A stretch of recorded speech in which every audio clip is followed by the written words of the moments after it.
Everyone, আজ আমি কোনো রান্নার ভিডিও শেয়ার করব না। আজকে আমি একটা খুব স্পেশালিস্ট ভিডিও শেয়ার করব কিভাবে আপনারা বাড়িতে সাবান তৈরি করবেন।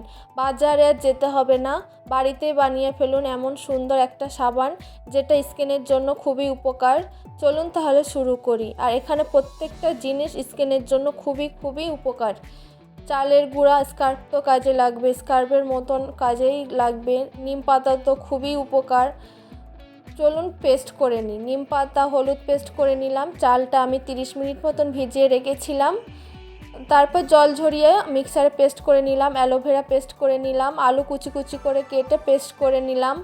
প্রত্যেকটা জিনিস পেস্ট করা হয়ে গেছে মিক্সারে। তারপর আমি ছেঁকে নেব। এটা আমি ছাঁকনির সাহায্যে ছেঁকে নিলাম, আর বাকিগুলো তিতো বলে আমি একটা নেটের সাহায্যে ছেঁকে নিলাম। ছেঁকে নেওয়া হয়ে গেছে। আর নিম পাতাটা আমি পুরোটা দিলাম না, আমি একটা আলাদা নিমের সাবান বানাবো বলে একটু রেখে দিয়েছি।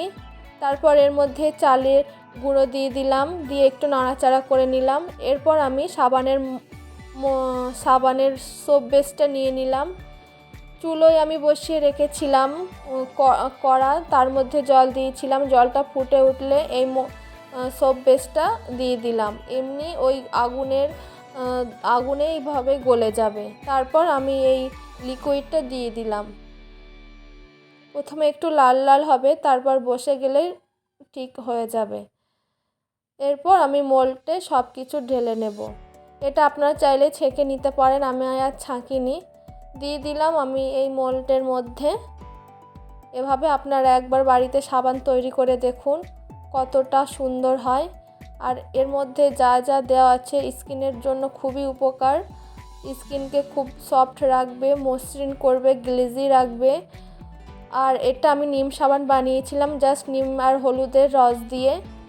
এটা তো নিম তো পুরো গায়ে, মানে কোনো ফুসকুড়ি হলে বা ঘাও হলে বা চুলকানো হলে ব্যবহার করতে পারেন। দেখুন কত সুন্দর হয়েছে। আমার সাবান তো রেডি হয়ে গেছে, এবার আমি ব্যবহার করব। জাস্ট একটুখানি হাতে দিয়েছি, দিয়ে এবার আমি হাতে জল দিয়ে দেখুন কেমন ফেনা হচ্ছে আর কতটা পরিষ্কার আর মসৃণ লাগছে আমার হাতটা। এটা কোনো এডিটিং ফটো না, এটা একদমই আমার নর্মাল ক্যামেরা, কোনো রকমই এডিট করা না। ভিডিওটা ভালো লাগলে অবশ্যই বন্ধুদের শেয়ার করবেন, পাশে থাকবেন। পাশে আছি আবার।